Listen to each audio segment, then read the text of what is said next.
Question যেরকম আছে এরকম থাকবে, চারটে এরকম বায়াস দিয়ে দেবে, এই ডাইস দিয়ে দেবে, চারটা ফেস। একটা তুমি একটা যদি থাকে লুডোর ছক্কা, একটা সাইড দিয়ে তুমি কটা দেখতে পাবে? তিনটা দিকে দেখতে পাবা, তার বেশি তো পাবা না। তাহলে তিনটা তোমার সারফেস দিয়ে দিয়েছে আলাদা আলাদা হবে। প্রশ্ন কি আছে যে সি এর অপোজিট কি? তাহলে এটা নিশ্চয়ই আনবায়াসড আছে না, এটা বায়াস যে কোনো হতে পারে। তাহলে দেখো এখানে কি দিয়েছে, এ বি সি একটা আছে, সি বি ডি একটা আছে, সি ডি ই আছে, এ ডি একটা আছে। তাহলে এখান থেকে কি বলতে পারো সিতের অপোজিট কি আছে? দেখো তো, ভাবো তো।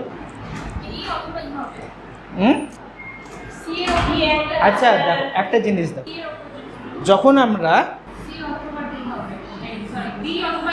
এই একটা ধরো ডায়াসের মধ্যে যদি করি ডাইস, আমরা যখন লুডোর ছক্কা খেলি ধরো, তখন আমার ধরো পড়লো একটা 1 3 5 এরকম একটা, ঠিক আছে। একের অপোজিট কি আছে দেখতে পাবা, 3-এর অপোজিট কি 4 দেখতে পাচ্ছ, 5-এর অপোজিট দেখতে পাবা। কিন্তু ধরো আমি দিলাম এখানে, আমি যদি 2 দিলাম, ঠিক আছে, দিয়ে বললাম এটাই বায়াসড না আনবায়াসড, তোমার কী হবে? তাহলে বায়াসড হবে না, কারণ 5 থাকলে তুমি 2 দেখতে পাবা না। 5-এর অপোজিটে কি আছে? 2 আছে, তাহলে কি তুমি 2-কে দেখতে পাবা? তাহলে এখানে 5ও দেখতে পাচ্ছ, 2ও দেখতে পাচ্ছ, তাহলে এটা কি বায়াস না আনবায়াসড? বায়াস। তাহলে তুমি যেটা বলছো ডি বি অথবা ডি, তাহলে সিতে তো বি ডি তো দেখতেই পাচ্ছ, তাহলে কি হবে? একটা লুডোর ছক্কা ধরো, তোমাকে এবার কি করে কত বোঝাই, তোমাকে একটা জিনিস বল, ধরো তোমার লুডো যদি ছক্কা, ঠিক আছে, তাহলে তুমি কি কি জিনিস দেখতে পাবো? কত ধরনের হতে পারে? একটা কি হতে পারে 1 2 3 হতে পারে, 7, ঠিক আছে। একটা হতে পারে কি 3 5 6 হতে পারে, ঠিক আছে। একটা হতে পারে 2 4 1 হতে পারে, এরকম দেখতে পাবা। তুমি কি এই অপোজিট দেখতে পাবা কি যে 2 আছে, যে এরকম দেখতে পাচ্ছ কি তুমি যে 2 5 6 এরকম দেখতে পাবা কখনো? হ্যাঁ, কেন দেখতে পাবো? কারণ 2-এর অপোজিট কি আছে আমার? 5 আছে, 5কে তো আমি দেখতেই পাবো না, তাহলে এইটা তো আমি কোনোদিনই সম্ভব না, ঠিক আছে। তাহলে এইখানেও যদি আমার সেম থাকে, অপোজিট যদি হয়, আমাকে বলছে বায়াস হোক আনবায়াস হোক, সে তো অন্য বিষয়, জিনিসটা এক জিনিসটা। আমার কি হলো সি এর অপোজিট কি আছে? তাহলে সিকে যদি আমি দেখতে পাই, তাহলে এর অপোজিট যেটা আছে সেটাকে কি আমরা দেখতে পাবো? হ্যাঁ, তাহলে তোমরা যেটা বললে বি আর ডি দুটোই তো দেখতে পাচ্ছ, তাহলে বিডি তো হবে না, ঠিক আছে। দেখো সির সাথে এ বি দুটোই আছে, তাহলে এও হবে না।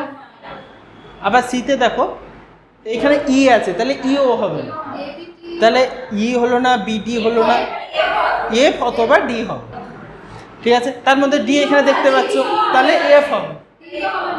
তাহলে এই যে প্রসেসটা বললাম, এটা কিন্তু অনেক জটিল প্রসেস, কিন্তু হবে এভাবে। ঠিকই লাগছে তো? এবার দেখো আমি যেভাবে করাবো সেভাবে দেখো। তাহলে দেখো এটা করবা কি করে? হ্যাঁ, প্রথমত আমরা কি দেখব, এখানে দেখব যে দুটো জিনিস কমন আছে কি। দেখো এখানে বিসি কমন আছে, তাহলে বলতে পারি এর অপোজিট কি আছে? তাহলে ডি। যে দুটো কমন থাকবে সে দুটো বাদ দিয়ে যে দুটো পড়ে থাকবে সে দুটো কি হবে? তাহলে এটার অপোজিট ওটা। তাহলে এর অপোজিট কি হলো আমার? ডি। আমার প্রশ্ন আছে কি সি এর অপোজিট বের করেছে, তাহলে আমাকে এমন একটা জায়গা বের করতে হবে যেখানে সি আছে শুধু। দেখো ই আর এফ, ই আর ডি আছে, এখানে তো ই আর ডি আছে, ঠিক আছে। তাহলে কে কি পড়ে থাকছে? সি আর এফ। তাহলে সি এর অপোজিট তাহলে কি হলো আমার? বোঝা গেল? তাহলে প্রথম হচ্ছে কি, যদি আমরা দেখি দুটো ডাইসের মধ্যে যদি দুটো করে কমন থাকে, বাকি যে দুটো পড়ে থাকবে সে দুটো কি হবে? একে অপরের। বোঝা গেল? এটা গেল ফার্স্ট। সেকেন্ড, না এখানে দুটো করে আছে, এটা শুনে এটা অসুবিধা নাই তো। 5-এর উল্টো কি বলেছে? 4 হবে। দেখো অপশান অসুবিধা আছে না? যাক, এবার প্রশ্ন হচ্ছে, এবার তো স্যার দুটো নাই, একটা আছে শুধু। কোনটা আছে? শুধু, ঠিক আছে। তো এইখানে ক্লকওয়াইজ আর অ্যান্টি ক্লকওয়াইজ বুঝো? কোনটা হবে? এটাকে আমরা কি বলবো? ক্লকওয়াইজ না অ্যান্টি ক্লকওয়াইজ? এটা কি ক্লকওয়াইজ। আর যদি আমার এই দিকে হয় তাহলে কি আসবে? Anti clock. এটা বুঝো তো না বুঝো না? এবার ধর কমন এখানে কি আছে আমার, এদিক থেকে এদিকে করবো, তাহলে এটা হচ্ছে কি আমার ক্লকওয়াইজ। ক্লকওয়াইজ আমি কি লিখছি তাহলে এ বি লিখলাম। এইখান থেকেও আমি কি করব, ক্লকওয়াইজই করবো।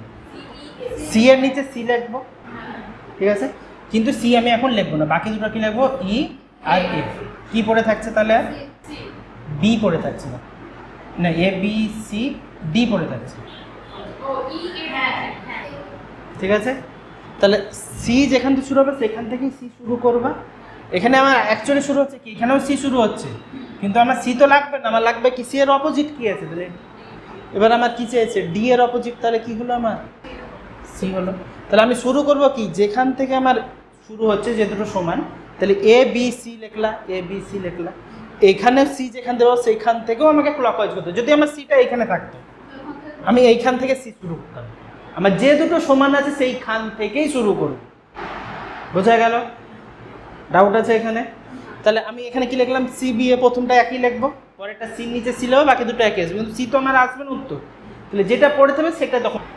বোঝা গেল? তাহলে এখানে আমার এলো কি ডি, তাহলে আমার কি চেয়েছে, ডি এর অপোজিট, তাহলে কি হলো, বুঝতে পারলা? এই দুটো পদ্ধতির ওপরে পুরো অঙ্ক হয়। প্রথমত কি, যদি দুটো কমন থাকে তাহলে যে দুটো পড়ে থাকবে সে দুটো হবে একে অপরের অপোজিট। যদি একটা কমন থাকে তাহলে কি করব, দুটোকেই ক্লকওয়াইজ অ্যারেঞ্জমেন্ট করব। বোঝা গেল? দুটোকে ক্লকওয়াইজ অ্যারেঞ্জমেন্ট করে যার নিচে যেটা আসবে সেটা তার